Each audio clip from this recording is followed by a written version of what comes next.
Después de una pelea, mi marido me abandonó en una parada de autobús en las afueras, sin un euro en el bolsillo. Ya me disponía a caminar los 30 kilómetros de vuelta a la ciudad, cuando de repente, una anciana ciega que dormitaba en el banco me dijo: «Finge que eres mi nieta. Mi chofer personal está a punto de llegar, y tu marido se arrepentirá de haberte dejado al lado de la mujer más rica de esta ciudad.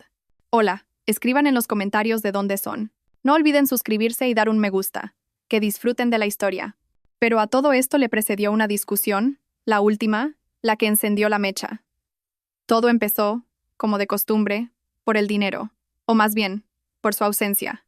Alejandro volvió a hablar de su obra del siglo, un chalet en una urbanización de lujo que no debía ser una simple casa, sino un palacio capaz de impresionar a sus jefes y a la gente importante del ayuntamiento. Aquel chalet ya se había tragado todos sus ahorros. Luego vinieron los préstamos, y ahora, según parecía, habían surgido nuevas deudas urgentes. «Natalia, necesito otros 30.000 euros», soltó él esa mañana, sin siquiera levantar la vista de su plato de tortilla. Hablaba de esa suma como si pidiera que le pasaran la sal. Natalia se quedó paralizada con la taza de café en la mano. «Alex, ¿de dónde vamos a sacarlos? Ya le debemos al banco casi 100.000 euros. Mi sueldo de administradora en la fábrica del polígono apenas da para cubrir los intereses y comprar comida». Él por fin la miró. Su mirada era fría, como si ella no fuera su esposa, sino un molesto obstáculo. «No te pregunto de dónde los vamos a sacar, te estoy informando. Ya he hablado con la gente. El dinero hace falta para esta noche». «¿Has hablado?» La voz de Natalia adquirió un matiz metálico. «¿Has llegado a un acuerdo sin consultarme?» «Otra vez, Alex. Ese chalet nos va a arruinar. Es un pozo sin fondo. Ese chalet es nuestro futuro». Golpeó la mesa con la palma de la mano, y la vajilla tintineó. «Tú no lo entiendes porque piensas en pequeño, como una contable de fábrica. Yo estoy construyendo una carrera. Necesito que me vean, que me respeten. Cuando venga a visitarme el teniente de alcalde, tiene que ver nivel, no tu huertecito con tomates». «Mi huertecito con tomates por lo menos nos da de comer», respondió ella en voz baja. Eso fue la gota que colmó el vaso. Alejandro se puso de pie de un salto, con el rostro desfigurado por la ira. «Estoy harto de tus quejas, harto de tu mentalidad miserable. Me estás arrastrando al fondo. Resolveré esto yo mismo. Vístete. Nos vamos». «¿A dónde?», preguntó Natalia, desconcertada. «A la oficina de una persona. Hay que firmar unos papeles. Te lo explicaré por el camino. Pero no te lleves nada». La recorrió con la mirada. «Deja el bolso y el móvil también. Es una conversación confidencial». Su tono no admitía réplica. Natalia estaba acostumbrada a obedecerle. Durante años de matrimonio, él había minado su voluntad de forma sistemática y metódica, convenciéndola de que ella no entendía nada de asuntos serios, que su lugar era la casa, mientras él ascendía a las cumbres del poder. Ella asintió en silencio. Se puso una gabardina ligera y lo siguió hasta el coche. Condujeron en silencio. La ciudad de Valencia quedó atrás, sustituida por los monótonos paisajes de las afueras. Natalia intentó varias veces preguntar a dónde iban y qué papeles eran esos, pero Alejandro se limitaba a hacer un gesto de fastidio. Su perfil estaba tenso como la cuerda de un arco. Media hora después, se desvió bruscamente de la autovía por una carretera estrecha que llevaba a una especie de urbanización. El coche avanzó otros 500 metros y se detuvo junto a una parada de autobús destartalada. No había un alma alrededor, solo campos y una lejana arboleda. «Baja», le espetó él. «¿Para qué?», Natalia no entendía. «Baja, he dicho. Hemos llegado». Obediente, abrió la puerta y salió al arcén. El viento le alborotó el pelo al instante. Se giró, esperando que él también bajara. Pero Alejandro ni siquiera apagó el motor. Simplemente la miraba a través del parabrisas. «Alex, ¿qué está pasando? ¿Dónde está esa persona?» Él sonrió. Una sonrisa cruel y ajena. «No hay ninguna persona, Natalia. Solo estáis tú y tu problema con el dinero. ¿No querías darlo? Pues ahora resuelve tus problemas tú sola». Empezó a comprenderlo, lenta y terriblemente. «¿Qué quieres decir?»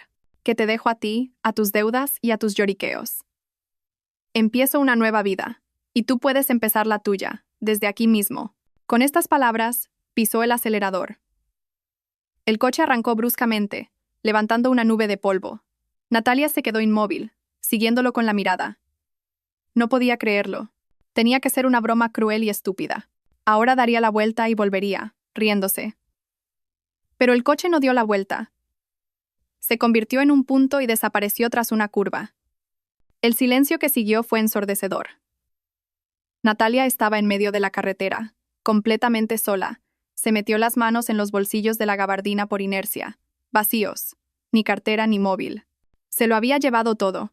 Un pensamiento de pánico cruzó su mente. 30 kilómetros hasta la ciudad. A pie. ¿Cuánto tardaría? ¿6 horas? ¿7? Llegaría ya de noche. La desesperación le subía por la garganta como una ola de hielo. Se dejó caer en el desvencijado banco de madera bajo el oxidado tejadillo de la parada. Las lágrimas empezaron a brotar de sus ojos sin control. ¿Cómo pudo? ¿Por qué? Después de 15 años de vida en común. Simplemente arrojarla del coche en medio de una carretera como si fuera un objeto inútil. No se dio cuenta de inmediato de que no estaba sola en el banco. En el rincón más oscuro, acurrucada, había una anciana. Llevaba un abrigo viejo pero de buena calidad, y sus ojos estaban ocultos por unas grandes gafas oscuras, como las que usan los ciegos. Tenía la cabeza gacha. Parecía dormir. Natalia incluso se sobresaltó por la sorpresa. Se quedó sentada así, quizás durante 20 minutos, intentando calmar los temblores y pensar qué hacer. Varios coches pasaron de largo, sin prestarle la más mínima atención. Intentó levantar la mano, pero los conductores solo aceleraban. Nadie quería detenerse por una mujer sola en una carretera desierta. El sol comenzaba a descender hacia el horizonte. Empezaba a refrescar. De repente, la anciana se movió. Levantó la cabeza y, sin volverse hacia Natalia, dijo con una voz seca y cascada: «Deja de llorar. Las lágrimas no solucionan nada». Natalia se estremeció y la miró fijamente. «¿Te ha dejado tu marido?», preguntó la anciana con la misma indiferencia. Natalia solo pudo sollozar como respuesta. «Entiendo», asintió la mujer. «Son todos iguales. Primero, apoyo y protección, y luego, una puñalada por la espalda».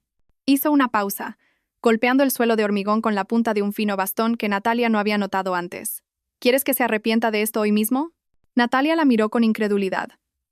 ¿Qué podía ofrecerle aquella pobre anciana ciega? «¿Cómo?». La anciana giró lentamente la cabeza hacia ella. Los cristales de sus gafas eran completamente negros. «Ahora vendrá a buscarme mi chofer personal. Finge que eres mi nieta. Subirás al coche y nos iremos.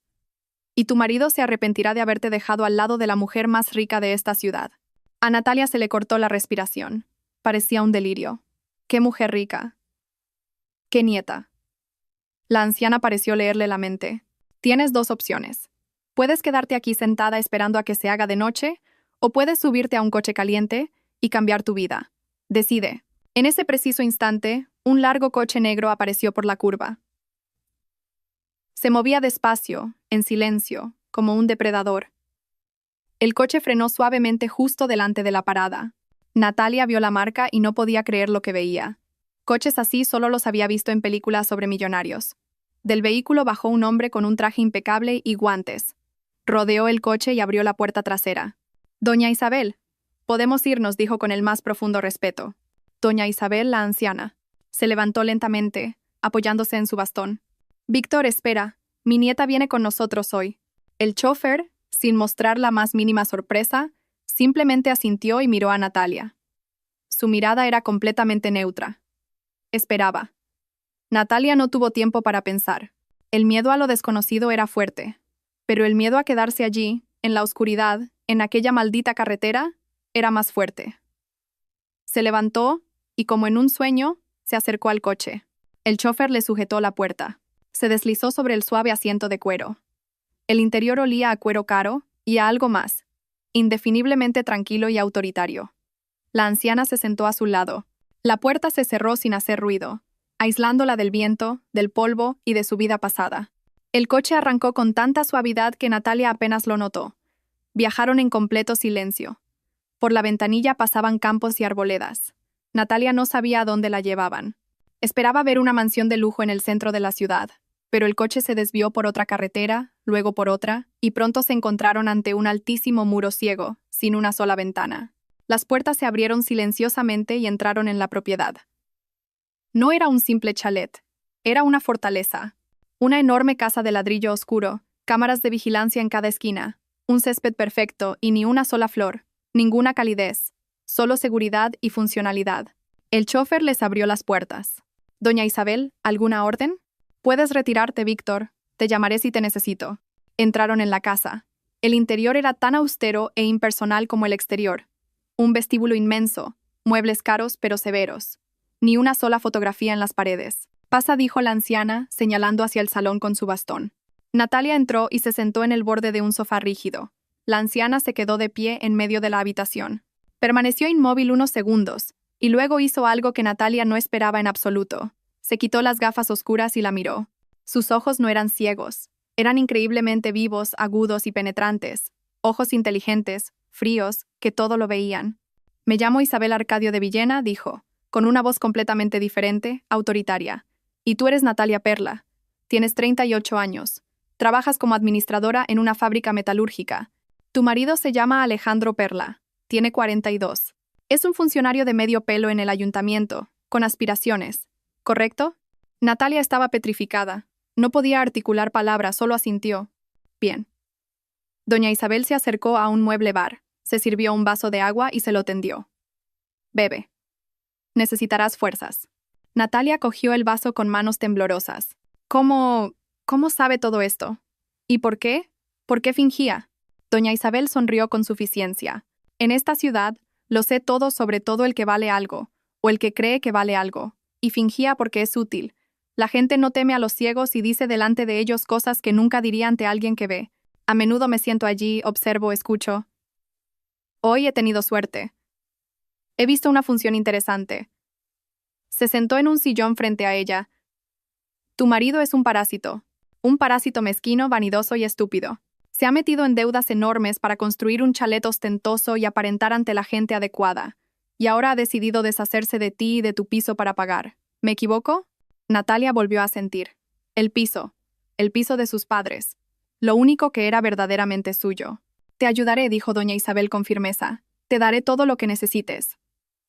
Ropa, un teléfono, los mejores abogados. Recuperaremos tu piso y tu buen nombre. Pero no será gratis. ¿Qué quiere a cambio? Susurró Natalia. Estarás en deuda conmigo. Considerarlo un favor o una deuda, lo decidirás tú misma. Cuando llegue el momento, te pediré un favor a cambio. Mientras tanto, harás lo que yo te diga. ¿Trato hecho?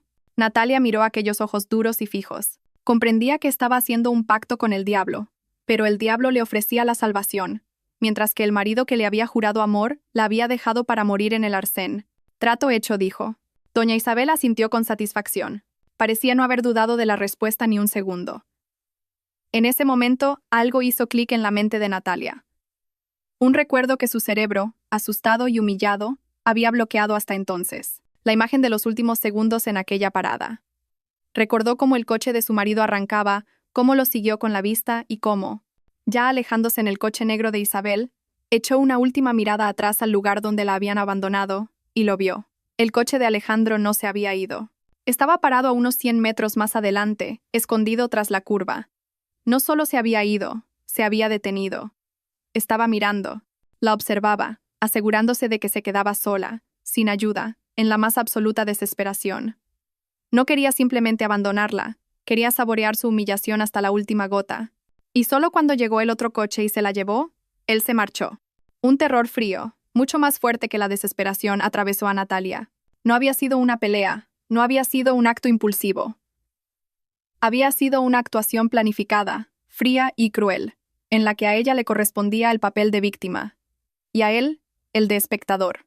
Esta revelación la quemó por dentro, desplazando las lágrimas y la confusión. En su lugar apareció el frío. Un frío glacial, un enfado que le zumbaba en los oídos. El vaso en su mano tembló, y unas gotas de agua cayeron sobre la cara tapicería del sillón. Ni siquiera se dio cuenta. Todo su ser estaba concentrado en un único pensamiento. Él no solo la había abandonado, había disfrutado de su sufrimiento. Doña Isabel observaba el cambio en su estado con evidente aprobación. Así está mejor, dijo, y en su voz sonó algo parecido a la satisfacción. El odio es un combustible de mucha más calidad que la autocompasión. Con él se puede llegar muy lejos. Pulsó un botón en un pequeño mando que había sobre una mesita. Un minuto después, una mujer con un austero vestido gris, parecida a un ama de llaves de una película antigua, entró silenciosamente en la habitación. Carmen, acompaña a Natalia a la habitación de invitados. Que se dé una ducha, prepárale ropa, lencería, todo lo necesario. La talla, creo, es una 40. Y tráenos la cena aquí, al salón. Algo sencillo. Carmen asintió, sin siquiera mirar a Natalia, y dijo: «Por aquí, por favor». Natalia se levantó en silencio y la siguió. La habitación de invitados era tan grande e impersonal como el resto de la casa. En el baño, sobre estantes inmaculados, ya había botes nuevos y precintados de champú y gel de ducha. Había un cepillo de dientes nuevo. Sobre la cama, había ropa cuidadosamente doblada. Unos pantalones oscuros, un jersey de cachemira de un color beige neutro, un conjunto de ropa interior. Todo era caro, de calidad y absolutamente desprovisto de individualidad, como un uniforme. Después de ducharse y cambiarse, se sintió un poco mejor. El agua caliente se llevó parte del shock y la ropa limpia le dio una frágil sensación de control. Cuando volvió al salón, la cena ya estaba servida en la mesa: pollo asado, ensalada, pan cortado y 2 personas más. Uno era el chofer, Víctor. Estaba de pie junto a la pared, con las manos a la espalda, inmóvil como una estatua. El segundo hombre, de unos 50 años, con un traje impecable y gafas de montura fina, estaba sentado en un sillón. Tenía el rostro de alguien que no había sonreído en su vida. «Natalia, siéntate», Sena dijo doña Isabel. «Él es Mateo López, mi abogado. Se encargará de tus asuntos». Natalia se sentó y se obligó a coger un tenedor. La comida apenas le pasaba por la garganta, pero sabía que necesitaba fuerzas. «Mateo», continuó doña Isabel, dirigiéndose al abogado, «pon a Natalia al corriente, brevemente». El abogado se ajustó las gafas y miró a Natalia con ojos secos e indiferentes. Natalia, según la información preliminar, su cónyuge ha cometido un acto que podría calificarse como omisión del deber de socorro. Sin embargo, demostrar la intencionalidad será prácticamente imposible. Él declarará que discutieron, que usted salió del coche por voluntad propia, y que él se fue en un estado de enajenación mental transitoria. No hay testigos, así que olvídese de eso. Eso fue solo el preludio. Sus palabras eran precisas y frías, como los cortes de un bisturí. Lo principal ahora es su patrimonio, concretamente el piso heredado de sus padres. Es propiedad privativa suya, no sujeta a división en caso de divorcio. Él no tiene ningún derecho sobre él. Pero el hecho de que haya llegado a un extremo como el de hoy indica que está dispuesto a actuar por medios no convencionales. «¿Qué debo hacer?», preguntó Natalia en voz baja. Doña Isabel intervino de nuevo. Cogió de la mesa un smartphone nuevo, todavía en su caja. «Este es tu nuevo teléfono. El número está limpio. No está registrado en ninguna parte. La comunicación, solo a través de él. Tu antiguo número puedes darlo por perdido. Tiene guardado un único número, el de Mateo y el mío. No necesitas a nadie más». Y ahora, hizo una pausa, «ve a casa». Natalia la miró sorprendida. «¿Para qué?». «Para ver lo que ha hecho en realidad», respondió Isabel. «¿Crees que simplemente te ha tirado en la carretera? Eso es solo el principio. Tienes que verlo con tus propios ojos, sentirlo, entender con quién te enfrentas. Víctor te llevará». Una sensación de poder mezclada con miedo volvió a llenar a Natalia. Con semejante apoyo, se sentía casi invulnerable. Tenía el mejor abogado. Tenía una protectora a la que, obviamente, toda la ciudad temía. Alejandro era solo un funcionario de poca monta. ¿Qué podría hacer? Víctor conducía el coche con la misma suavidad y silencio que la primera vez. Entraron en la ciudad, que ya se sumía en el crepúsculo. Calles conocidas, edificios, tiendas, ahí estaba su barrio. El corazón le empezó a latir más deprisa. «Esperaré aquí», dijo Víctor sin emoción cuando ella salió del coche. Ella asintió y se dirigió a su portal. Le temblaban un poco las manos. Imaginaba cómo abriría la puerta con su llave, y él estaría sentado en el salón, convencido de que ella andaba perdida por alguna carretera oscura. Imaginaba su cara cuando la viera en el umbral, fuerte, tranquila, lista para la guerra. Subió a su tercer piso. Allí estaba, la puerta familiar, forrada de esquey. Sacó del bolsillo de la gabardina con la que había salido por la mañana su juego de llaves. Metió la llave en la cerradura y no giró. Se quedó paralizada, lo intentó de nuevo. La llave solo entraba hasta la mitad y chocaba con algo. La sacó, la miró, como si la llave pudiera tener la culpa, y luego la volvió a meter. El mismo resultado. El pánico que había reprimido con tanto esfuerzo comenzó a surgir desde lo más profundo. Probó la segunda llave, la de la cerradura de abajo. Lo mismo, las cerraduras eran nuevas. Había cambiado las cerraduras. Retrocedió de la puerta como si la hubieran golpeado. No podía ser. Era su piso. El piso donde había crecido, que olía a los bizcochos de su madre y a los libros de su padre. Él no podía, no tenía derecho. Golpeó la puerta varias veces con el puño. «Alex, abre». Sé que estás ahí. Abre ahora mismo. Silencio como respuesta. Ni un sonido, ni un susurro. Solo en el rellano de arriba se asomó una vecina curiosa, pero al ver a Natalia, se escondió inmediatamente tras su puerta. Sus manos buscaron instintivamente el nuevo teléfono. Encontró el número de Mateo López. El abogado respondió al instante, como si lo estuviera esperando. Sí. Mateo, soy Natalia. Ha cambiado las cerraduras. No puedo entrar en mi propio piso. Lo esperaba, respondió él con calma. Llame a la Policía Nacional. Diga que unos desconocidos han cambiado las cerraduras de su piso y que no puede entrar en casa. Ni una palabra sobre su marido. Solo desconocidos. Espérelos. Voy para allá. Llamar a la policía. Parecía tan surrealista. Llamar a la policía para entrar en su propia casa. Marcó el 091 y, con voz temblorosa, explicó la situación al agente de guardia. Le prometieron que una patrulla iría. La espera fue una tortura. Se sentó en los escalones, encogida, mirando su puerta, que de repente se había vuelto ajena y hostil. 20 minutos después, 2 policías aparecieron en el rellano. Un agente joven con cara de cansado y su compañero, más mayor. ¿Ha llamado usted?, preguntó el joven con desgana. ¿Qué pasa aquí? Natalia se levantó e intentó explicar. Este es mi piso. He llegado a casa y las llaves no funcionan. Han cambiado las cerraduras. ¿Tiene los papeles del piso? ¿El DNI?, preguntó el mayor. Está todo dentro, respondió Natalia. Impotente. Salí esta mañana sin el bolso. El agente joven soltó un bufido escéptico. Claro. Bueno, no podemos tirar la puerta abajo. A lo mejor lo ha vendido. O tiene familiares viviendo aquí. En ese momento, la puerta del portal se cerró de un portazo abajo y se oyeron pasos rápidos subiendo por la escalera. En el rellano apareció Alejandro, pero no estaba solo. A su lado, cogiéndole del brazo, iba una mujer joven y guapa con un elegante traje de chaqueta, Jimena Zavala, la hija del fiscal jefe de la ciudad. Natalia la conocía de los eventos municipales a los que a veces iba con su marido. Alejandro parecía tranquilo y seguro. Incluso fingió preocupación en su rostro. Nati, cariño, aquí estás. Te estaba buscando por todas partes. ¿Por qué no coges el teléfono? Se dirigía a ella, pero miraba a los policías. Señores agentes, ¿ha ocurrido algo? Es mi mujer. Está pasando por una mala racha, un estado un poco inestable. Jimena permanecía en silencio a su lado, midiendo a Natalia con una mirada despectiva. Y entonces Natalia lo vio. En el cuello de Jimena, una fina cadena de oro con una pequeña perla de forma irregular.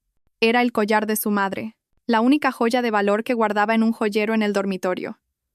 Jimena, al notar su mirada, se tocó la perla con los dedos, como por casualidad. Una leve sonrisa triunfante asomó en la comisura de sus labios. Su mujer afirma que no puede entrar en el piso, dijo el agente joven, y su tono ya había cambiado. Miraba al hombre respetable y seguro de sí mismo, no a la mujer desaliñada y sin documentos. Ah, eso. Alejandro suspiró con compasión. Sí, me vi obligado a cambiar las cerraduras, por su propia seguridad y la nuestra. Nos estamos divorciando. Natalia ha tenido últimamente algunos brotes de agresividad. Sacó unos papeles de una carpeta y se los entregó a los policías. Es una copia de la demanda de divorcio. Y esto es una orden de alejamiento. Tiene prohibido acercarse a mí y a este piso. Un médico lo recomendó encarecidamente. Natalia lo miraba y todo se volvía oscuro. Divorcio, orden de alejamiento, médico. ¡Qué mentira!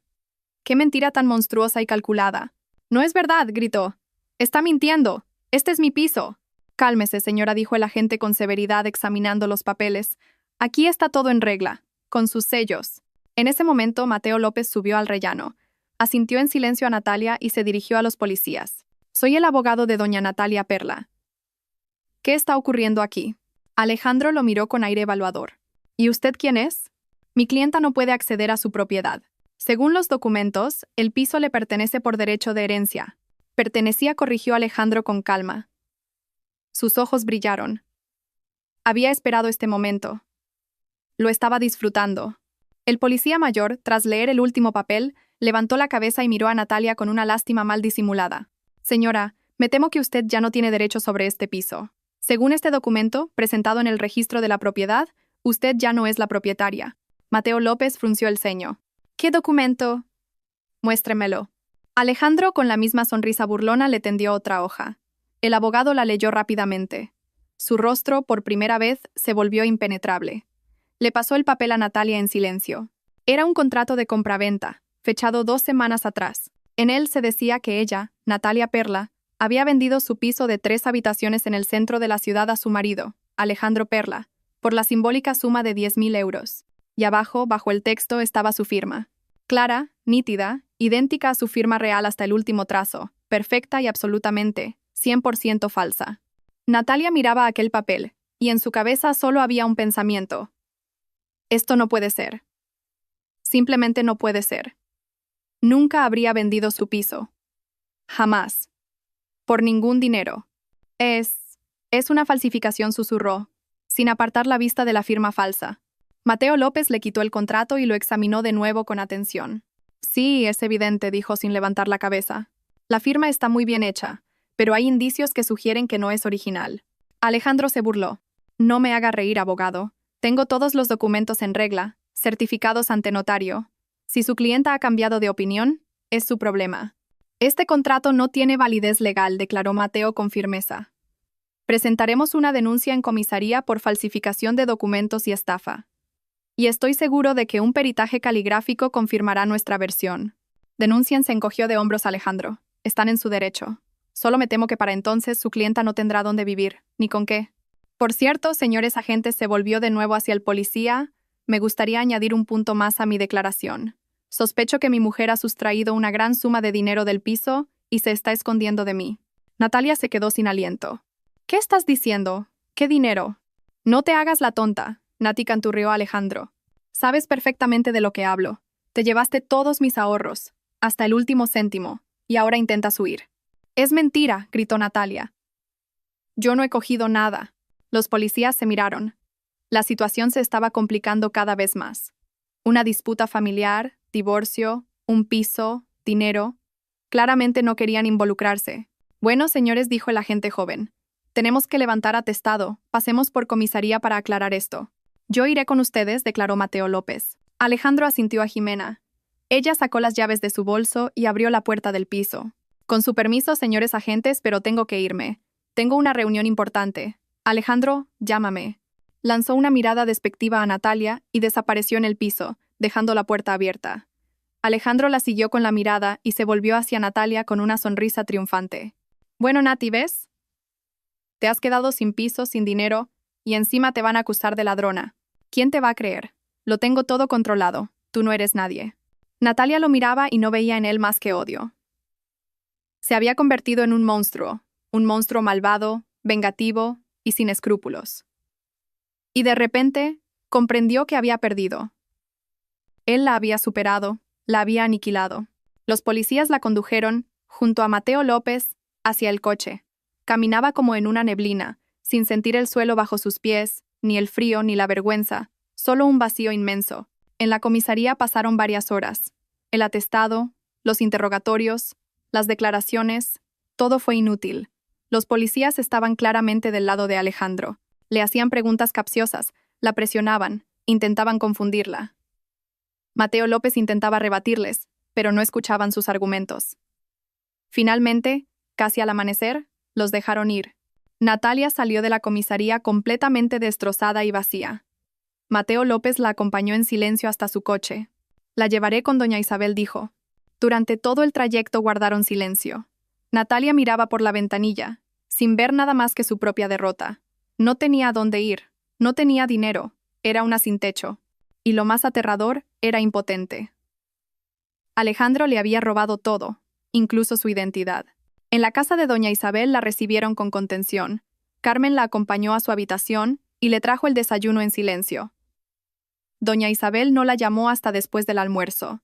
Estaba sentada en su sillón, como una reina en su trono. En sus ojos no había compasión ni pesar. Solo una mirada fría y evaluadora. «Y bien», Natalia dijo. «¿Has terminado de jugar a la víctima? Te di todas las herramientas para luchar, ¿y qué has hecho? Has dejado que te aniquilen». Natalia guardó silencio.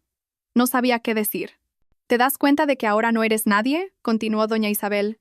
«Sin hogar, sin trabajo, con la reputación por los suelos. Tu marido ha hecho todo lo posible para destruirte, y hay que reconocer que lo ha conseguido». «¿Qué hago ahora?», preguntó Natalia en voz baja. «¿Qué hacer?». Doña Isabel sonrió con desdén. «Pleitear, presentar una demanda, demostrar que el contrato de compraventa es falso, exigir un peritaje, contratar detectives. Es un proceso largo, caro y muy probablemente inútil. Tu marido lo tiene todo atado. Perderás un año de tu vida y un montón de dinero, y al final no conseguirás nada. Pero, ¿entonces qué hago?, exclamó Natalia desesperada. Luchar, sentenció doña Isabel. Pero no en los tribunales. En la guerra como en la guerra. La reputación es lo más valioso que te queda, y se puede usar. Alejandro quiere que todos piensen que eres una alcohólica y una ladrona. Bien, pues haremos que todos vean quién es él en realidad. ¿Cómo? ¿Públicamente? Él juega a la política. Quiere ser un hombre respetado. Así que atacaremos su reputación. Haremos que su nombre se convierta en sinónimo de corrupción y engaño. Pero, ¿cómo se hace eso?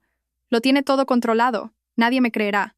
¿Creer o no creer? Eso no importa, respondió doña Isabel. Lo importante es que se hable de ello. Que su nombre esté en boca de todos. Es importante crear tal revuelo mediático que ni sus protectores puedan defenderlo. Hizo una pausa, mirando a Natalia con sus ojos penetrantes. Mañana se celebra una gala benéfica en la ciudad. Allí estará toda la flor y nata de la sociedad. Políticos, empresarios, funcionarios, y tu marido dará un discurso. Es tu oportunidad. ¿Qué debo hacer? Tienes que ir allí, respondió doña Isabel, y hacerle una sola pregunta. En público, delante de todos. Y esa pregunta debe ser tal que no pueda responderla. ¿Qué pregunta? Ya lo sabrás, sonrió doña Isabel. Ahora ve a prepararte. Carmen te dará un vestido. Tienes que estar impecable. Tienes que demostrarles a todos que no estás rota. Tienes que ser una reina. Natalia salió del despacho de doña Isabel con una vaga sensación de inquietud. No sabía lo que le esperaba. No sabía lo que tenía que hacer. Pero sabía una cosa. Ya no sería una víctima. Iba a luchar. Carmen efectivamente le trajo un vestido de noche, elegante, que le sentaba a la perfección. También le arregló el pelo y la maquilló. Cuando Natalia se miró al espejo, no se reconoció. Ante ella había otra mujer, fuerte, segura de sí misma, lista para la batalla. Víctor la llevó al edificio donde se celebraba la gala. En la entrada, una multitud de gente con trajes de noche. Sonaba música. Destellaban los flashes de las cámaras. Natalia salió del coche y, con la cabeza bien alta, se dirigió a las puertas.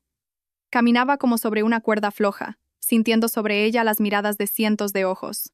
La reconocían, susurraban, se giraban, pero nadie se atrevía a acercarse.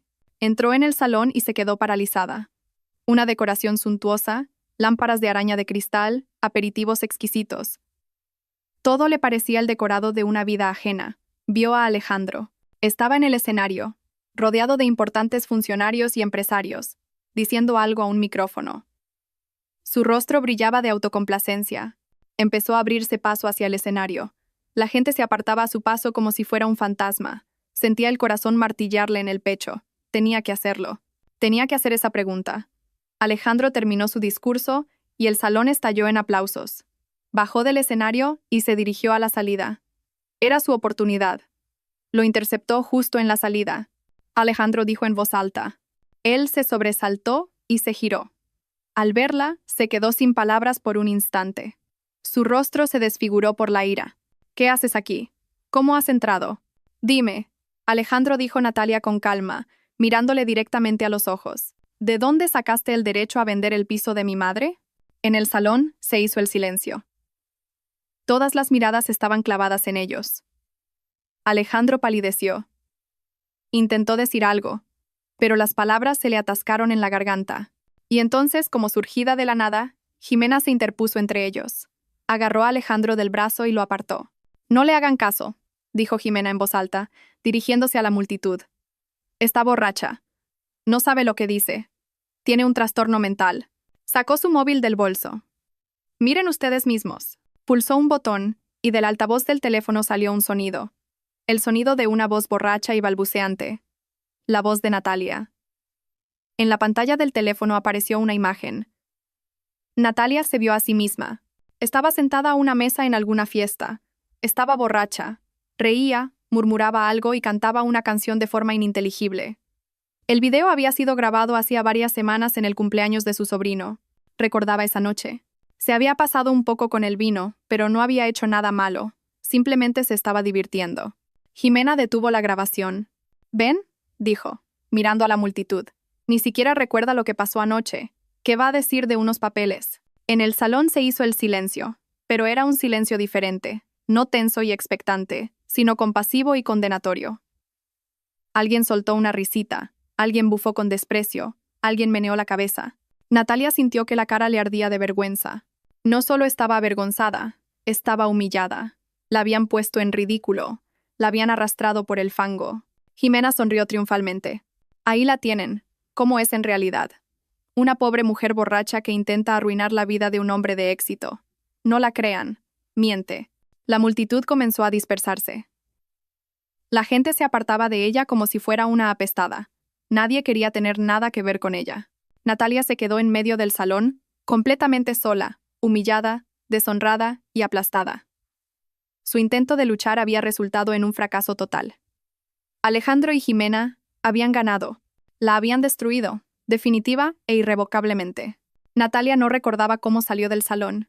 Las risas y los susurros se fundieron en un zumbido continuo que la persiguió hasta la salida. Se quedó en el frío porche, abrazándose a sí misma y mirando los coches que pasaban. Quería desaparecer, disolverse, que se la tragara la tierra. En ese momento, el familiar coche negro frenó silenciosamente a su lado. Víctor salió, abrió la puerta trasera y simplemente la miró. Ni una palabra ni una pregunta.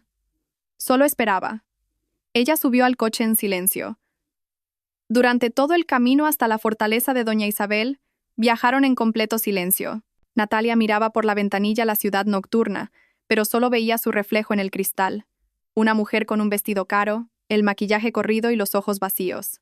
El plan de Isabel había fallado. No, era ella quien lo había hecho fallar. Se había convertido de nuevo en una víctima.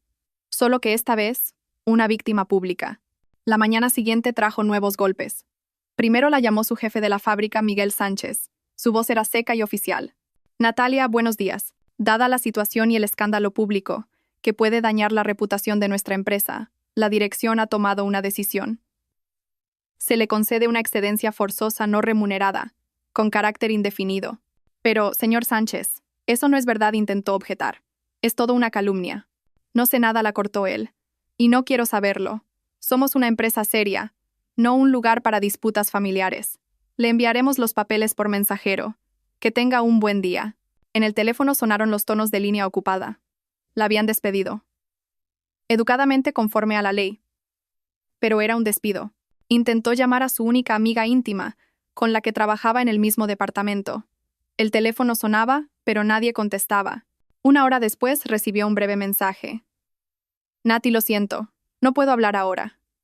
Y por favor no me llames más. Tengo familia, hijos. No necesito problemas. Se había convertido en una apestada. Alejandro y Jimena la habían convertido en una paria social en una sola noche. Doña Isabel no la llamó hasta la tarde.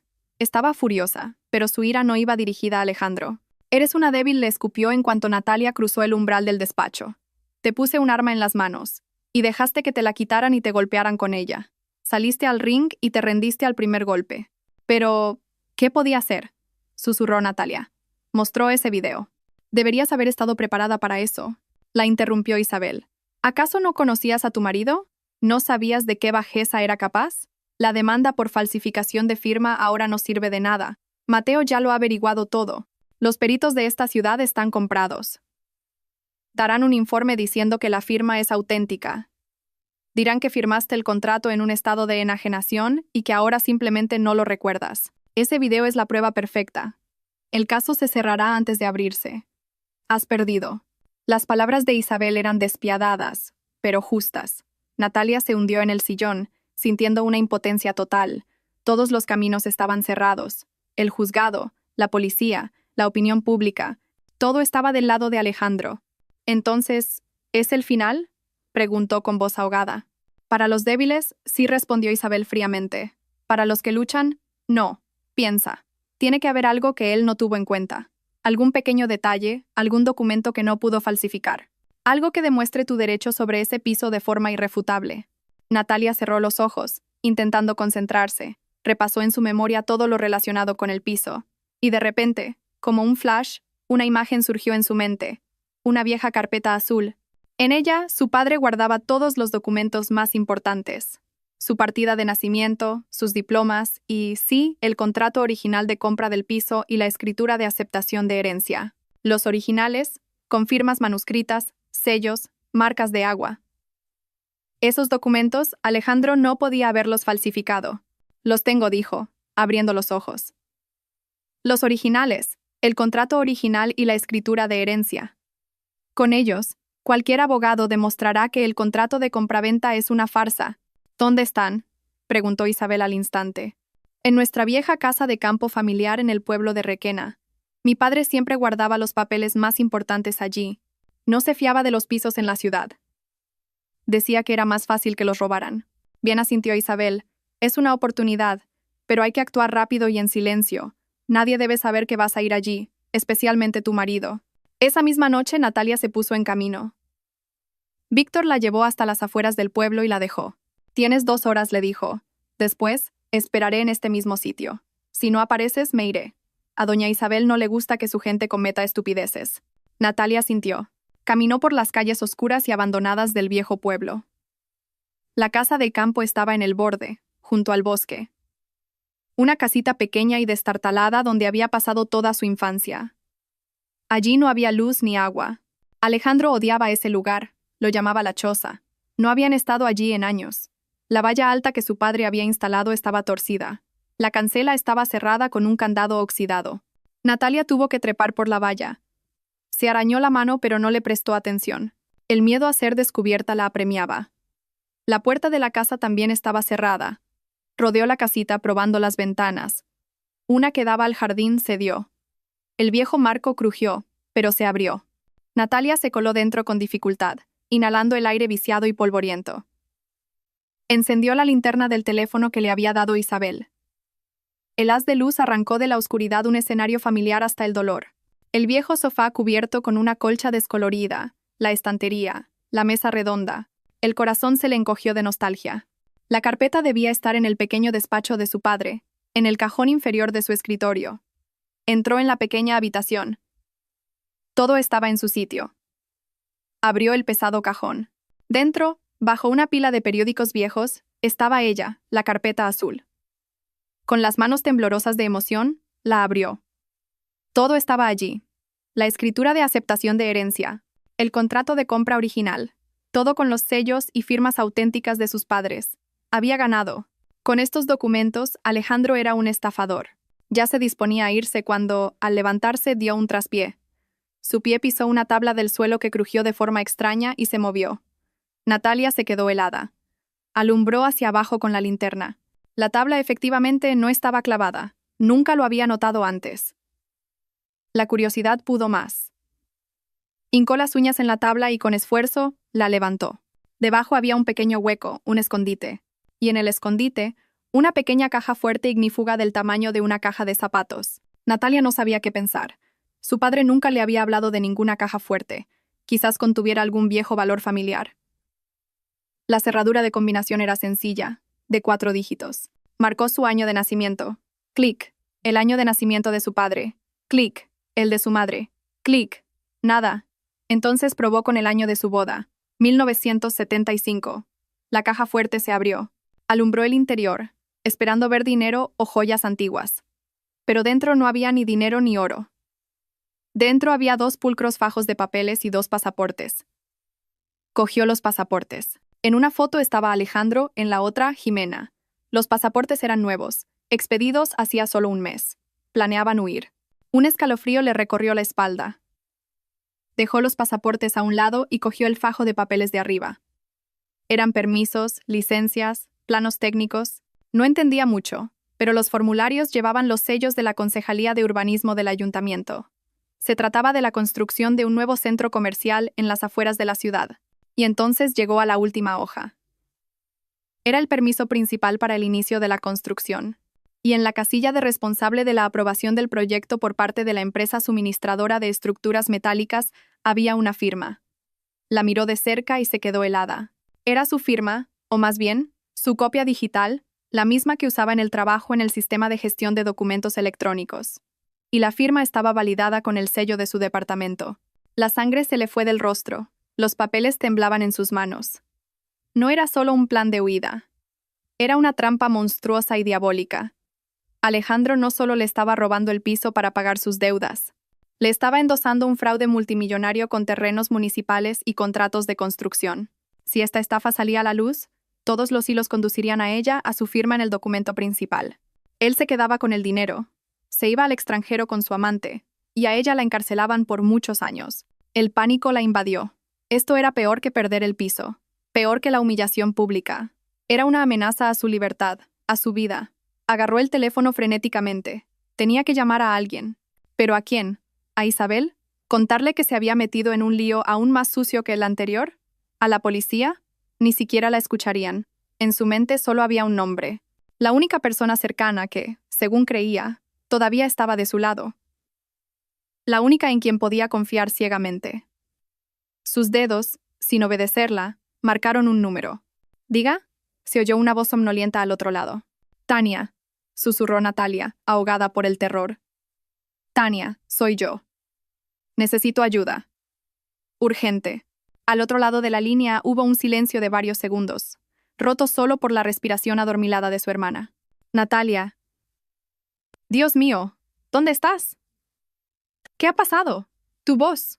Tania, escúchame con atención, susurró Natalia, mirando hacia las oscuras ventanas de la vieja casa, como si alguien pudiera oírla.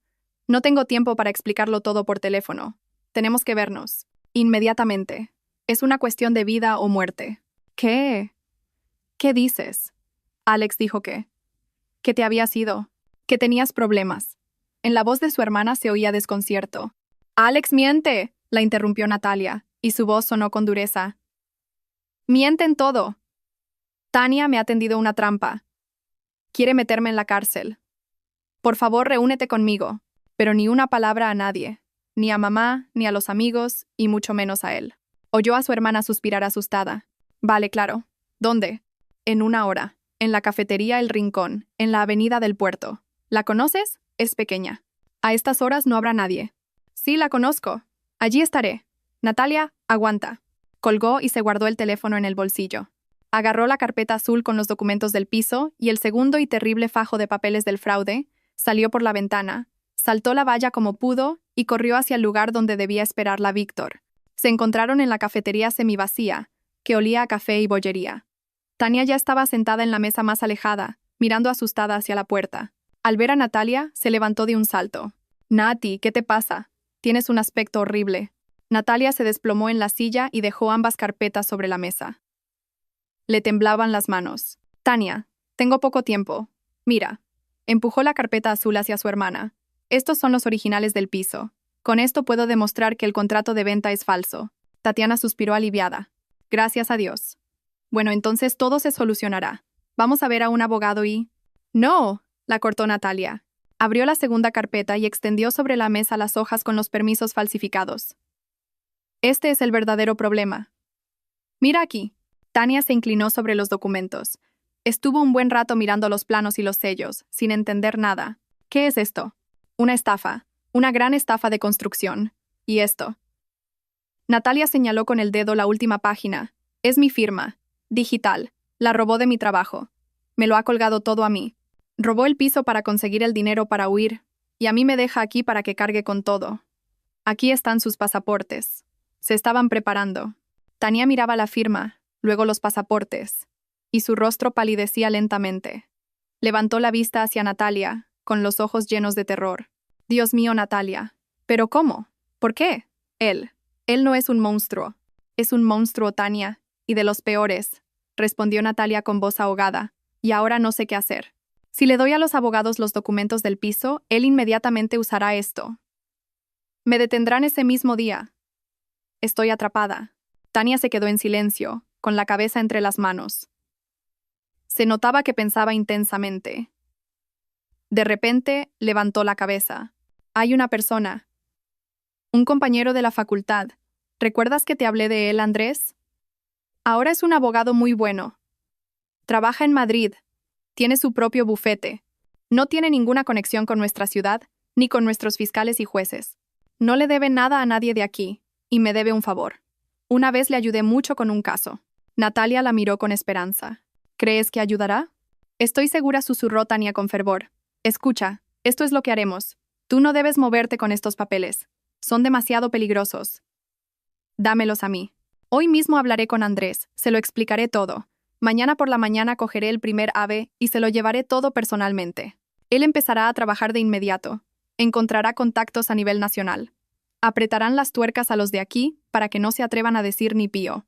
Y mientras tanto, los documentos estarán completamente seguros con él. Alejandro no podrá llegar a ellos. El plan parecía sensato. Entregar los documentos a un abogado independiente, que no estuviera conectado con la red de corrupción de la ciudad, era la única jugada correcta. ¿Y en quién podía confiar más que en su propia hermana? ¿Estás segura, Tania? ¿No es peligroso para ti? No digas tonterías. Tania se secó una lágrima de la mejilla. Eres mi hermana. No voy a permitir que ese cabrón te destruya. Dámelo todo. Rápidamente guardó todos los documentos peligrosos en su gran bolso. Le devolvió a Natalia la carpeta azul con los papeles del piso. Esto quédatelo tú. De momento, guárdalo. Cuando Andrés dé la señal lo usarás. Lo importante ahora es esconder las pruebas. Venga, vete. Te llamaré en cuanto esté en Madrid. Natalia sintió un alivio inmenso, casi insoportable. Era como si se hubiera quitado una montaña de encima. Por primera vez en aquellos días terribles, sintió una verdadera esperanza. Abrazó con fuerza a su hermana. Gracias, Tania. Gracias. Te debo una. Todo saldrá bien, susurró Tania, abrazándola también. Saldremos de esta. Al volver a la casa de Isabel, Natalia pudo dormir por primera vez en mucho tiempo. Escondió la carpeta con los documentos del piso bajo el colchón y cayó en un sueño pesado y sin sueños. Le parecía que la pesadilla por fin empezaba a remitir. Se despertó con unos golpes secos y autoritarios en la puerta. No en la puerta de su habitación, sino en la puerta principal de la casa. Era muy temprano. Oyó los pasos rápidos de Carmen por el pasillo. Luego se oyeron voces graves de hombres. El corazón de Natalia dio un vuelco de ansiedad. Se puso una bata y salió al pasillo. En el vestíbulo había 3 hombres. 2 con uniforme de la Policía Nacional y uno de paisano con un rostro severo y decidido. Doña Isabel ya estaba allí, con su invariable bata austera, mirando fríamente a los visitantes inesperados. ¿Qué ocurre?, preguntó. El hombre de paisano mostró una placa. Inspector Jefe Beltrán, de la Unidad de Delincuencia Económica y Fiscal. Tenemos una orden de registro para esta casa y una orden de detención para la ciudadana Natalia Perla. ¿Bajo qué cargos?, inquirió Isabel con tono glacial. Bajo los cargos de un presunto delito de estafa agravada y falsedad documental, respondió el inspector, mirando directamente a Natalia, que se había quedado helada en la puerta de su habitación. Natalia Perla, queda usted detenida. 2 agentes se acercaron a ella. Uno le retorció los brazos a la espalda y le puso las esposas. El metal frío le quemó las muñecas. Todo sucedía como a cámara lenta. También disponemos de información precisa sobre dónde se encuentran los documentos que nos interesan, continuó el inspector. Están aquí. Hizo un gesto a sus hombres y ellos, ignorando a Isabel, se dirigieron directamente a la habitación de invitados. 1 minuto después, uno de ellos salió sosteniendo la carpeta azul, la misma, con los originales del piso. Pero, ¿cómo? ¿Qué significa esto?, le preguntó Isabel al inspector. Significa, respondió él con una sonrisa burlona, que su invitada no es tan simple. No solo firma permisos fraudulentos para construcciones millonarias, sino que también guarda los originales de un piso que supuestamente vendió. Se preparaba para chantajear a su exmarido, sin duda. Todo encaja. Se la llevaron hacia la salida. La humillación, el miedo y la total incomprensión de lo que estaba pasando se mezclaron en un nudo amargo en su garganta. Mientras la sacaban de la casa, el inspector Beltrán sacó su teléfono e hizo una llamada. Sí, todo en orden. La tenemos. El objetivo y los documentos están en nuestro poder. Gracias a nuestro informante anónimo por la ubicación exacta. Una información muy valiosa. La metieron en un coche de policía. Cuando la puerta se cerró, Natalia lanzó una última mirada desesperada al porche de la casa y se quedó paralizada. Por la esquina de la casa apareció el inspector Beltrán. Se acercó sin prisa a una berlina negra aparcada un poco más lejos. Junto al coche lo esperaba un hombre, joven, bien vestido, con un traje caro. El abogado de Madrid, el supuesto amigo de Tania. Pero no parecía alguien que hubiera venido a salvar a la hermana de su amiga. Estaba de pie, sonriendo con confianza. El inspector se le acercó y le estrechó la mano con fuerza. Luego le dijo algo y ambos se rieron. El amigo asintió agradecido y señaló con la mano hacia la casa, hacia la ventana de la que acababan de sacarla. Agradecía a la policía y señalaba a Natalia. Y en ese momento Natalia lo entendió todo. El terrible rompecabezas encajó en su mente. No había ningún amigo abogado, no había ningún plan de rescate. Tania no había ido a Madrid, no había llamado a su amigo, había llamado a Alejandro. Se lo había entregado todo. Le había dicho dónde Natalia escondía la última prueba de su inocencia. La había vendido. Su propia hermana. ¿Por qué? El coche arrancó. Natalia miraba la figura del abogado que se alejaba, la casa de Isabel, y en su alma no quedaba nada más que un desierto helado y calcinado. No había sido una trampa, había sido una traición. La más terrible, la más vil de la que es capaz un ser humano. El coche recorría las calles de la mañana, pero Natalia no veía nada más que el vacío por delante. La traición de su hermana fue un golpe del que era imposible recuperarse. Fue peor que la crueldad de su marido. Fue la destrucción absoluta y total de todo en lo que creía. Su familia, su pilar, su última esperanza. Todo resultó ser una mentira. Tania no solo había ayudado a Alejandro, se había convertido en su arma. Lo había puesto sobre la pista. Le había entregado las balas. Le había ayudado a apretar el gatillo. El interrogatorio en la jefatura fue largo y humillante. El inspector Beltrán se comportó como si su culpabilidad ya estuviera probada. Le mostraba los documentos falsificados, señalaba su firma digital. Confiese, Perla, será mejor para todos. Cuéntenos cómo, en connivencia con personas no identificadas, organizó la trama fraudulenta. ¿Quiénes eran sus cómplices en la fábrica? ¿Quién la ayudó a acceder a los sellos? Ella guardó silencio. ¿Qué podía decir? Cualquier palabra sería inútil. Ya habían escrito el guión, y a ella le habían asignado el papel de la delincuente. Las pruebas eran irrefutables. Aquí estaban los documentos con su firma. Aquí los originales del piso que supuestamente escondía para chantajear. Todo parecía lógico y convincente. Alejandro y Tania lo habían planeado todo al detalle. 2 días después la pusieron en libertad. Inesperadamente. Un funcionario entró en la celda y dijo: «Perla, a la calle. Han pagado su fianza». Salió del calabozo, parpadeando por la luz del día. En la puerta la esperaba Mateo López. Parecía aún más sombrío de lo habitual. Doña Isabel ha pagado la fianza, informó brevemente, abriendo la puerta del coche. «Suba». De camino a la ya familiar fortaleza, la puso al corriente. «El caso está mal, muy mal. La acusación es grave. Tienen los documentos que les entregó su hermana. Ella es la principal testigo de cargo. Declarará que usted misma le entregó esos papeles, que estaba en pánico y le pidió que los escondiera». Naturalmente, ella, como buena ciudadana, informó inmediatamente a la policía. «Pero eso es mentira», exclamó Natalia. «¿Una mentira respaldada por pruebas? En un tribunal se llama un hecho», sentenció el abogado. «Su firma está en los documentos. El móvil, según su versión, también. Venganza contra su marido y afán de lucro. Es un caso ganado para ellos casi al 100%. Se enfrenta hasta 10 años. 10 años. Esa cifra resonó como un eco en su cabeza. 10 años en la cárcel por un delito que no había cometido. Doña Isabel la recibió en el salón. No gritó. Estaba tranquila, y eso era más aterrador que cualquier arrebato de ira. «Deja de llorar», le dijo cuando Natalia, incapaz de contenerse, rompió a llorar. «Las lágrimas no sirven de nada. ¿Querías confiar en tu hermana? Ahí tienes el resultado. Ahora basta de autocompasión. Es hora de empezar a pensar». Esperó a que Natalia se calmara un poco. «El juicio ya no es una opción. Lo perderemos. Hay que abordarlo desde otro ángulo. Tu marido montó esta estafa porque necesitaba dinero urgentemente, mucho dinero, y no solo para huir. Le debe dinero a alguien, y esa deuda le quema los talones. Hay que averiguar a quién le debe y por qué. Hay que encontrar ese hilo del que tirar para desenredar toda la madeja». «¿Pero cómo lo hago?», preguntó Natalia impotente. Quería desaparecer, disolverse, que se la tragara la tierra. En ese momento, el familiar coche negro frenó silenciosamente a su lado. Víctor salió, abrió la puerta trasera y simplemente la miró.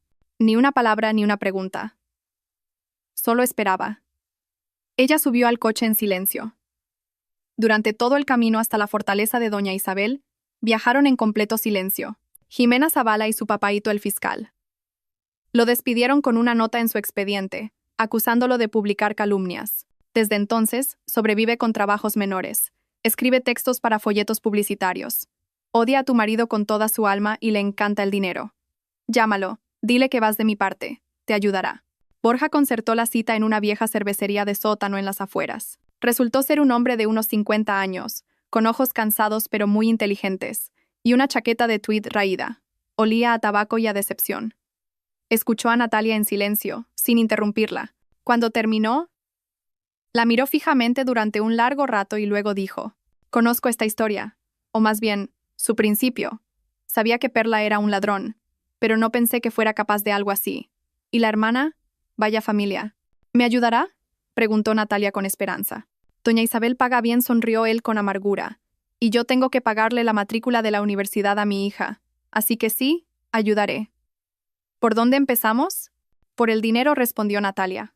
Hay que entender por qué necesitaba una suma tan grande y con tanta urgencia.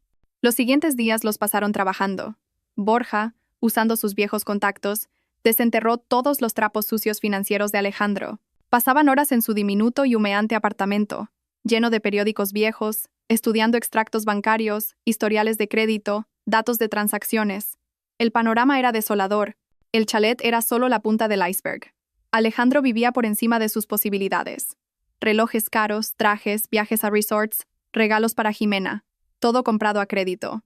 La suma total de las deudas con los bancos era colosal, pero ni siquiera eso explicaba tanta prisa y tanto riesgo. «Aquí hay algo más», dijo Borja, examinando otro extracto. «Mira, además de los pagos oficiales de los créditos, hay transferencias regulares de grandes sumas a una misma cuenta, cada mes, el mismo día. Y la cuenta es anónima, registrada a nombre de un testaferro. Esto no es un crédito. Es un chantaje». «¿Chantaje?», repitió Natalia. «¿Quién podría chantajearlo?». «Alguien que sabe algo sobre él que podría destruir su carrera y su vida más rápido que las deudas», respondió Borja pensativo. «Algo peor que robar. Hay que averiguar quién es el titular de esa cuenta». Pero era casi imposible. Habían llegado a un callejón sin salida. Borja intentó rastrear la cuenta a través de sus canales, pero sin éxito. Todas las pistas se perdían. Natalia estaba desesperada. Repasaba una y otra vez los acontecimientos de las últimas semanas, intentando encontrar alguna pista, y de repente recordó un detalle minúsculo, insignificante, al que apenas había prestado atención. El día que la abandonaron en la parada, el chofer de Isabel, Víctor. Cuando salió del coche para abrirle la puerta, olió el humo de su cigarrillo, un olor fuerte, especiado, muy específico, y vio la cajetilla que sacó del bolsillo, negra, con algún tipo de escudo dorado. Nunca antes había visto unos cigarrillos así. Se lo contó a Borja. «Es una tontería», probablemente dijo. «En nuestro trabajo no hay tonterías», respondió él. «Cualquier detalle puede ser la clave. Una cajetilla negra con un escudo suena a algo raro, de élite». Los 2 días siguientes los dedicaron a vigilar a Alejandro. Se turnaban en el coche de Borja frente al ayuntamiento. Era aburrido y agotador. Alejandro llegaba al trabajo, se iba, se reunía con algunos funcionarios. Nada sospechoso. Al tercer día, Natalia estaba de guardia. Ya era de noche, empezaba a oscurecer. Estaba sentada en el coche, aparcado al otro lado de la calle, bebiendo un café frío de un vaso de papel. De repente vio a Alejandro salir del edificio. Estaba solo y visiblemente nervioso. Miraba a su alrededor. Un minuto después, se le acercó un hombre discreto con un impermeable gris. Hablaron rápidamente de algo. Alejandro sacó un sobre grueso de su maletín y se lo entregó al hombre. Este, sin contarlo, se guardó el sobre en el bolsillo y se fue rápidamente. «Es él, el chantajista». Natalia agarró el teléfono para hacerle una foto, pero ya estaba demasiado oscuro, y él se alejaba rápidamente. Saltó del coche y corrió tras él, intentando mantener la distancia. El hombre del impermeable llegó a una esquina, giró por un callejón tranquilo, y se detuvo junto a un coche aparcado. No era la limusina negra de Isabel, sino una berlina oscura normal. El hombre se sentó en el asiento del copiloto. La puerta del conductor se abrió y alguien salió del coche. Natalia se escondió detrás de un árbol, con el corazón martillándole en la garganta. El conductor sacó una cajetilla de cigarrillos del bolsillo y encendió uno. A la luz de una farola, vio la cajetilla, negra con un escudo dorado. Era Víctor, el chofer de Isabel. Terminó de fumar, tiró la colilla y le tendió al chantajista otro sobre por la ventanilla. El hombre lo cogió y el coche se marchó inmediatamente. Natalia se quedó detrás del árbol, sintiendo que el suelo se hundía bajo sus pies. La imagen que se formó en su cabeza era tan monstruosa que su cerebro se negaba a aceptarla. Isabel, su salvadora, su protectora, la persona que le había dado esperanza. Isabel no solo la estaba ayudando, era la directora de esta obra de teatro, movía los hilos desde ambos lados. El chantajista que había llevado a Alejandro a la desesperación y lo había obligado a delinquir trabajaba para ella. El chofer que casualmente apareció en aquella parada y la rescató era su cómplice. No era ayuda, era un juego. Un juego grande y cruel en el que Alejandro era el objetivo, y ella, Natalia, era solo el arma. Un peón que movían por el tablero para dar jaque mate al rey enemigo. Isabel la había utilizado para saldar alguna vieja cuenta con Alejandro. Se quedó detrás del árbol mucho después de que ambos coches se hubieran ido. El aire frío de la noche le quemaba los pulmones, pero no lo sentía. Por dentro, estaba entumecida. La traición de su hermana había roto su fe en la familia. La manipulación de Isabel había destruido su fe en la salvación. Estaba sola, absolutamente sola, rodeada de enemigos y titiriteros. Todo lo que le había pasado no era una casualidad. Su humillación, su detención, su desesperación, todo era parte del plan cruel de otra persona. Una ira pura y fría como el hielo llenó el vacío de su alma. Ira contra Alejandro, contra Tania y ahora contra Isabel. La habían utilizado, habían jugado con su dolor, con su debilidad. No era una aliada, era una herramienta. No llamó a Borja. Cogió un taxi, el primero en todo este tiempo que pagaba ella misma, con el poco dinero que el periodista le había dado para gastos menores. Le dio la dirección de la casa de Isabel. Tenía que mirarla a los ojos. Irrumpí en la casa, ignorando la mirada de asombro de Carmen. Doña Isabel estaba sentada en el salón, con un libro. Levantó la cabeza y en sus ojos no había ni una pizca de sorpresa, como si supiera que Natalia vendría, como si la estuviera esperando. «Lo sabes todo». No fue una pregunta, sino una afirmación. Sí, respondió Natalia con calma, deteniéndose en medio de la habitación. Tenía los puños apretados. Lo he visto. He visto a Víctor. He visto cómo le entregaba dinero al hombre que chantajeaba a mi marido. Doña Isabel dejó el libro y se quitó lentamente las gafas de leer. ¿Y qué?, preguntó, como si hablaran del tiempo. Es de tono tranquilo e indiferente hizo estallar a Natalia. ¿Qué?, gritó. Has jugado conmigo. Has montado todo esto. El chantaje. Mi rescate casual. Sabías que Alejandro cometería una locura. Tú lo empujaste a ello. Me utilizaste para destruirlo. Sí, respondió Isabel, con la misma calma. Se levantó, se acercó al bar y se sirvió un vaso de agua. ¿Y qué? El fin justifica los medios. El chofer es un detalle sin importancia. El objetivo era Alejandro. Y tú eras el arma. El arma más eficaz que se podía encontrar. Una esposa dolida y humillada. Perfecto. ¿Por qué?, susurró Natalia, sintiendo que las fuerzas la abandonaban. ¿Por qué le has hecho esto a él? ¿Y a mí? Isabel bebió un sorbo de agua y la miró. En sus ojos por un instante brilló algo parecido a un recuerdo.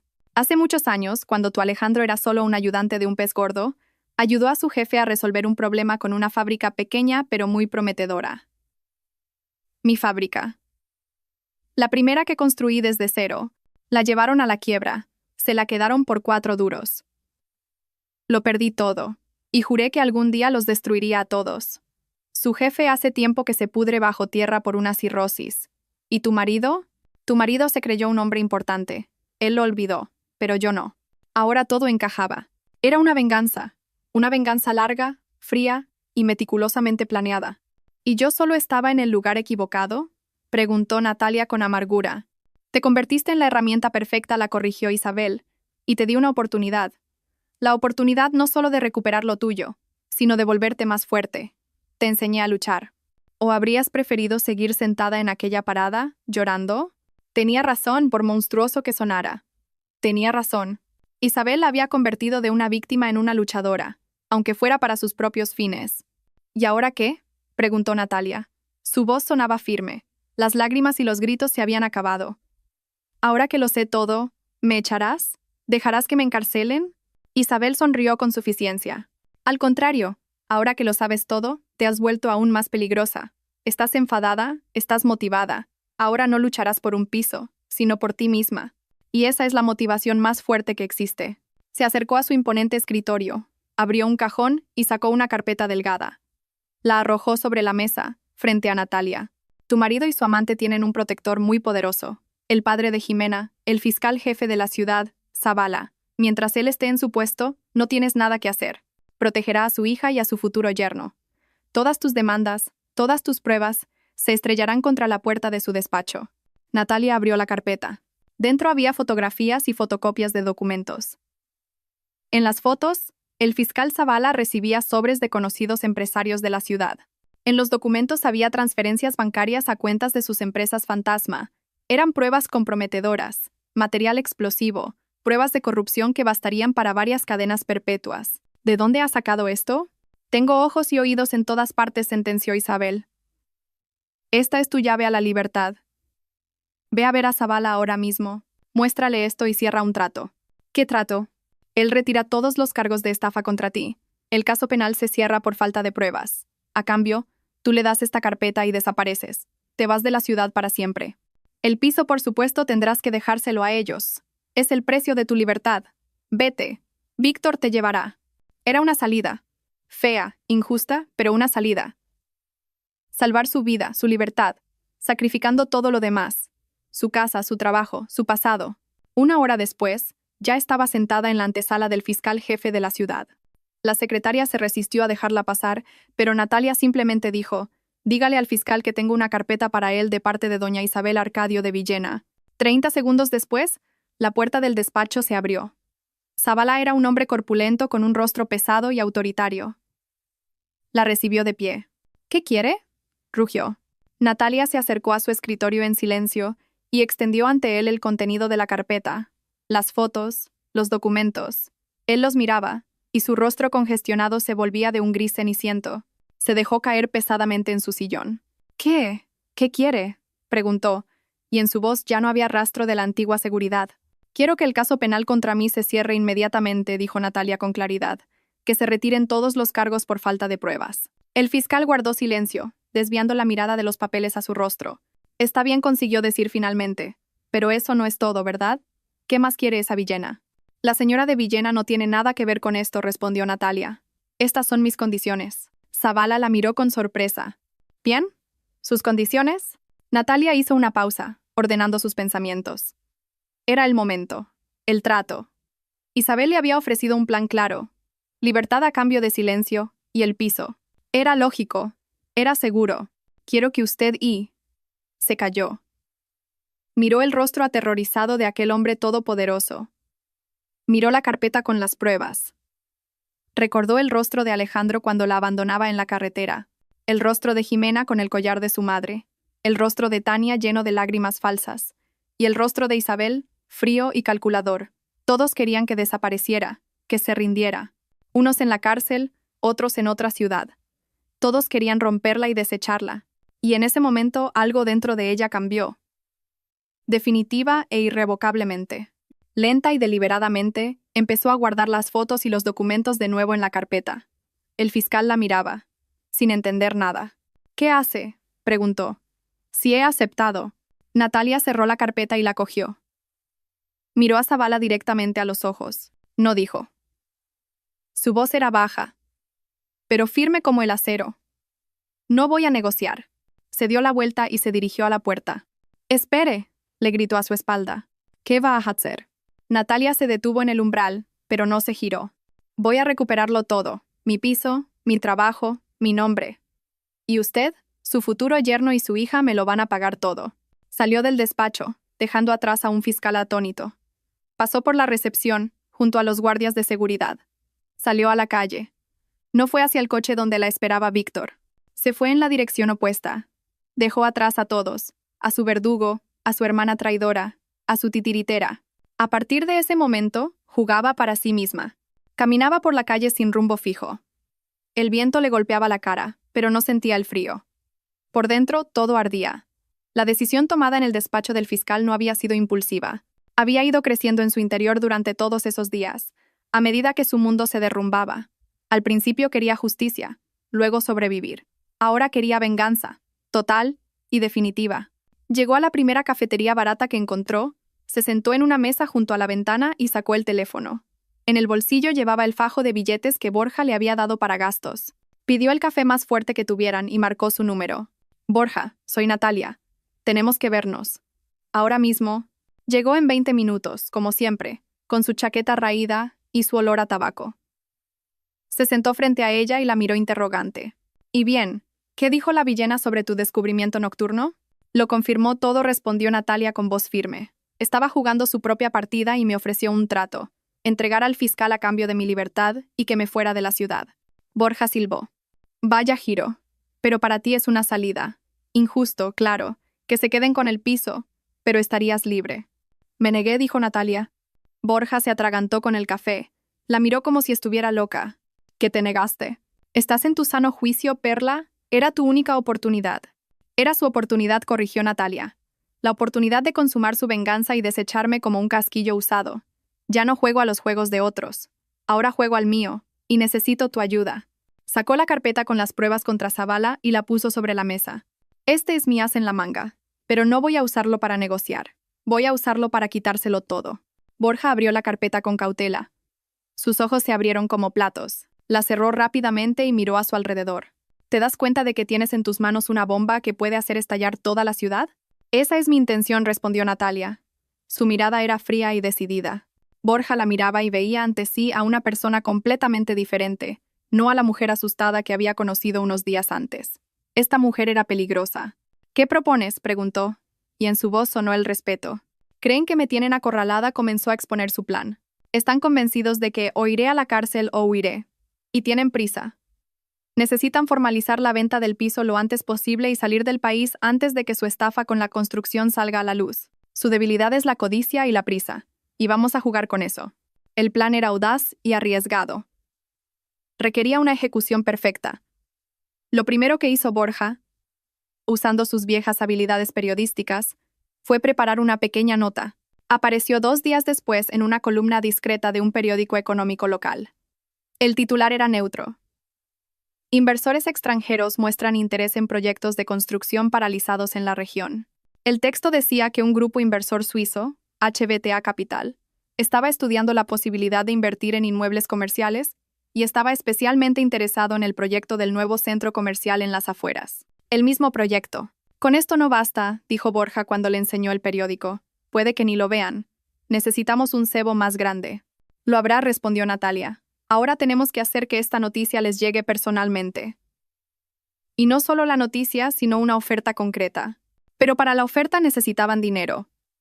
Mucho dinero, para que el cebo pareciera creíble. Y entonces ocurrió algo extraño. Al día siguiente, Borja llamó a Natalia. Su voz sonaba desconcertada. Natalia, no entiendo nada. Acaban de ingresarme una suma enorme en la cuenta. 50.000 euros. Una transferencia anónima. Natalia sonrió. Sabía quién era el anónimo. Isabel. Había rechazado su plan. Pero la vieja intrigante no podía perderse la oportunidad de ver el final de la obra que ella misma había empezado. Había hecho su apuesta. Ahora tenían la caña y el cebo. Borja activó su canal de cotilleos más fiable. La habladora recepcionista del salón de belleza más caro de la ciudad, al que Jimena iba regularmente. Medio día después, Jimena ya sabía, en secreto, que los suizos estaban dispuestos a comprar los derechos del proyecto por el doble de su valor para evitar escándalos con las autoridades locales y acelerar el proceso. Y lo más importante, querían hablar solo con la firmante original por parte de la fábrica, con la persona cuya firma constaba en los documentos, es decir, con Natalia. Jimena picó. La codicia pudo más que la cautela. La idea de dar un último golpe gigantesco justo antes de huir era demasiado tentadora. Por la tarde, Natalia recibió una llamada de Alejandro. Su voz era tensa. Intentaba hablar con calma, pero apenas ocultaba su excitación. Natalia, tengo que hablar contigo de negocios. Sobre un proyecto. No quiero hablar contigo. Alex, respondió ella con cansancio, interpretando su papel. Escucha, esto te interesa si se oye al teléfono. Hablamos de mucho dinero. Muchísimo. Quedemos. Hay gente dispuesta a pagar. Podemos resolver todos nuestros problemas de una vez por todas. Acordaron una reunión. Al día siguiente, a las 7 de la tarde, en una sala de conferencias privada del Hotel El Embajador, el más caro y respetable de la ciudad. Querían que todo pareciera una seria transacción comercial. Han caído, dijo Borja cuando Natalia colgó. Ahora hay que prepararse.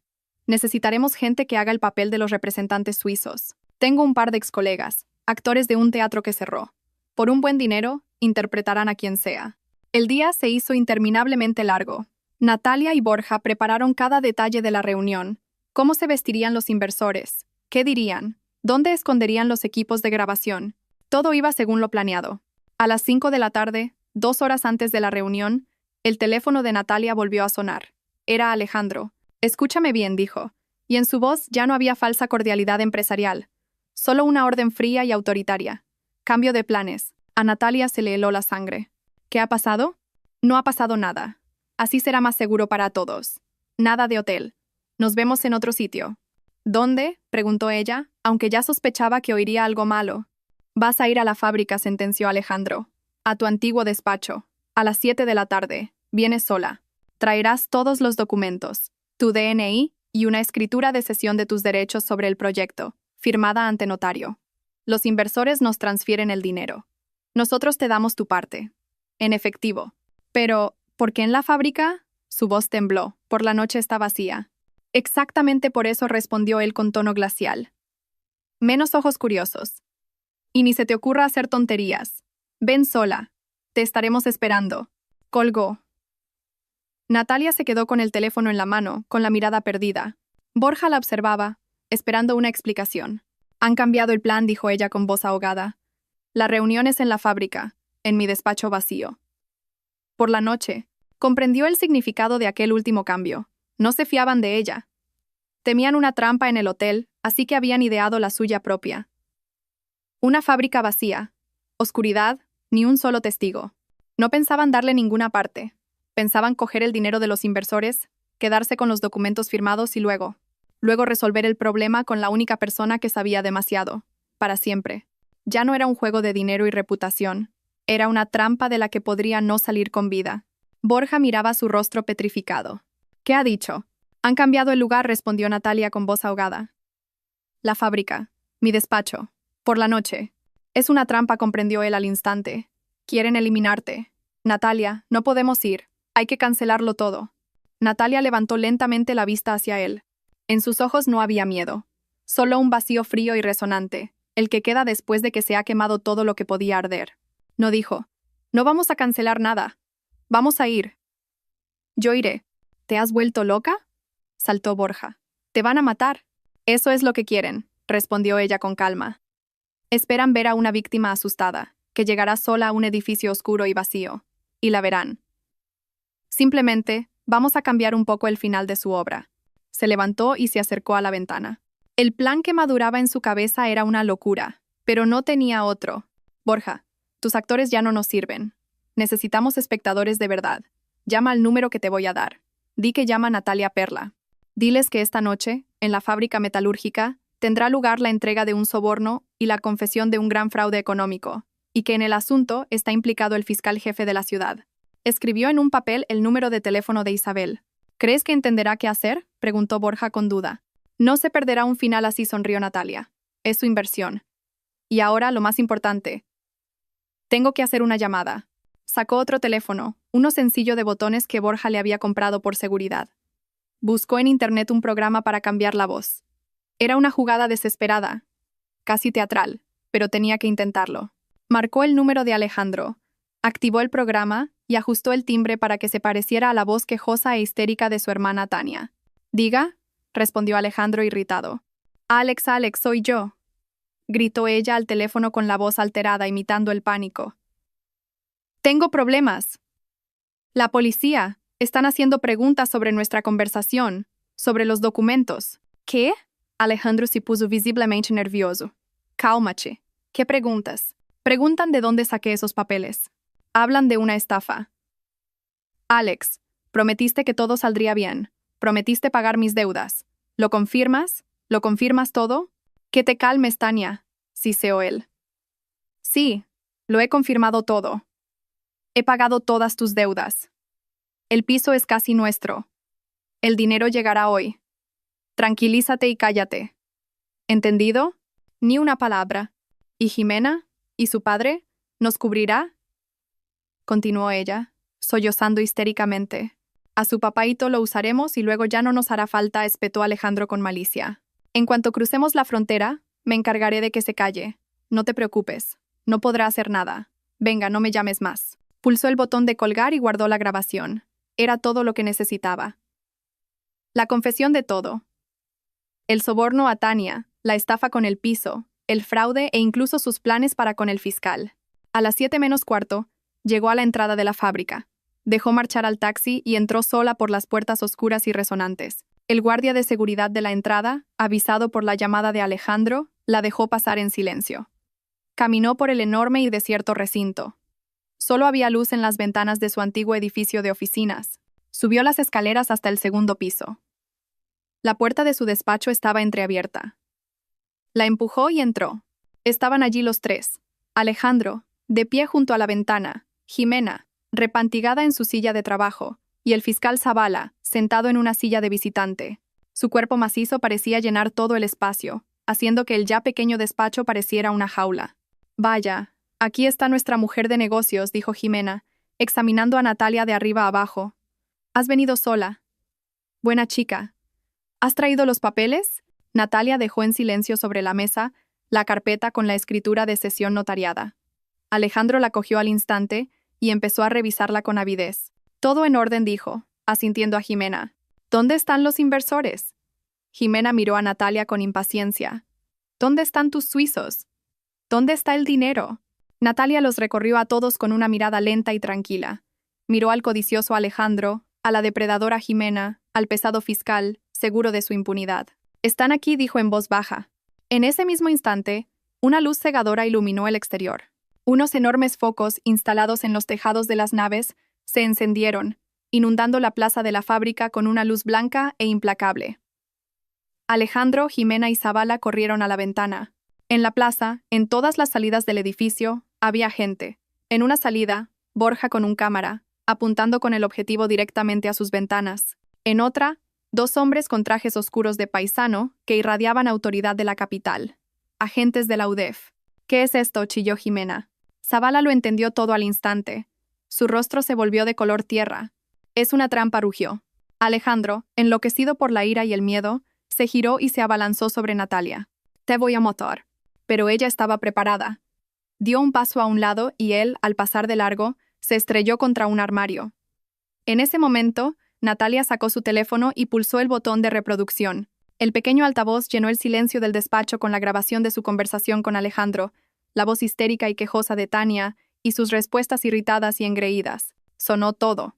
El soborno a su hermana, la estafa con el piso y, lo más importante, su promesa de hacer callar al fiscal en cuanto estuvieran en el extranjero. El rostro de Zavala se desfiguró. Miró a Alejandro con tanto odio que parecía dispuesto a fulminarlo en el acto. En ese momento, la puerta del despacho se abrió de golpe, y en el umbral aparecieron los agentes de la UDEF. Quietos todos. Policía Nacional, Unidad de Delincuencia Económica y Fiscal. Zavala se enderezó, intentando recuperar su aire de autoridad. ¿Saben ustedes quién soy? Soy el fiscal jefe de esta ciudad. Lo sabemos, respondió tranquilamente el agente al mando. Precisamente por eso estamos aquí. Señor Zavala, queda detenido como presunto autor de un delito de prevaricación y encubrimiento. Otros dos agentes entraron en el despacho y le pusieron las esposas al fiscal. Jimena gritó, pero no era un grito de miedo, sino de rabia furiosa. Se giró y abofeteó a Alejandro con todas sus fuerzas. Inútil, chillaba, golpeándolo con los puños. Lo has echado todo a perder. Lo has destruido todo. Te odio. Los agentes la apartaron. Alejandro se quedó de pie, con la cabeza entre las manos, completamente destrozado. También lo cogieron y se lo llevaron. Estaba hundido, total y definitivamente. Pasaron varias semanas. El sonido del taladro era la mejor música que Natalia había oído en los últimos meses. El cerrajero estaba terminando de instalar la tercera y más segura cerradura en su puerta. Las viejas cerraduras forzadas por Alejandro yacían sobre un periódico en la entrada. Estaba de pie junto a la ventana de su salón mirando la ciudad. El piso era suyo, sin discusión. El caso penal contra ella había sido archivado. Las declaraciones de Alejandro y Zavala, quienes, en un intento desesperado por reducir sus condenas, empezaron a delatarse mutuamente y, de paso, a Tania, lo habían aclarado todo. Sonó el teléfono. Era Miguel Sánchez, su jefe de la fábrica. Natalia, buenos días. La llamo como le prometí. El nombramiento está firmado. A partir del lunes, es usted la nueva jefa del Departamento de Planificación. Gracias, señor Sánchez. No le defraudaré. De eso no tengo ninguna duda, respondió él. En esencia, salvó a la fábrica de un escándalo y unas pérdidas enormes. Es lo mínimo que podíamos hacer. Colgó el teléfono. Jefa de departamento. del mismo departamento que la estafa de Alejandro casi había destruido. Ahora le tocaría a ella reconstruirlo. El cerrajero en la entrada terminó su trabajo. Listo, señora. Ya puede probar. Más seguro, imposible. Natalia cogió el nuevo juego de llaves, pesadas y robustas. Pasó los dedos por el metal frío. Todo había terminado. Había pasado por un infierno, pero había salido de él convertida en otra persona. Había perdido un marido, una hermana, la fe en la gente, pero se había encontrado a sí misma. Estaba en casa, y ahora era ella quien decidía quién podía entrar por su puerta. Y así, queridos oyentes, terminó esta historia difícil y llena de tensión. Una historia de traición, de engaño, pero al mismo tiempo de una increíble fuerza de voluntad. Hemos visto cómo Natalia pasó de ser una víctima rota y humillada a una persona que dicta sus propias reglas de juego. Pero la gran pregunta que queda tras el final es, ¿actuó correctamente? Para vencer a los monstruos, tuvo que volverse dura, calculadora, quizás incluso despiadada.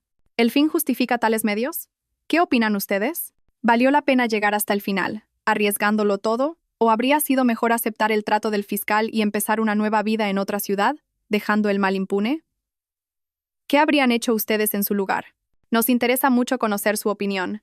Si tienen alguna pregunta sobre esta historia, si algo les pareció que no quedó claro o simplemente quieren compartir sus pensamientos, no duden en escribirlo en los comentarios. Si este relato les ha conmovido, por favor, apóyennos con un me gusta en este video y suscríbanse a nuestro canal para no perderse nuevas e igualmente apasionantes historias. Cada me gusta y cada comentario ayuda a nuestro canal a crecer. Les deseamos todo lo mejor. Al final de este video, en el centro de la pantalla, aparecerá una ventana. Por favor, hagan clic en ella. Allí encontrarán otras de nuestras historias más interesantes.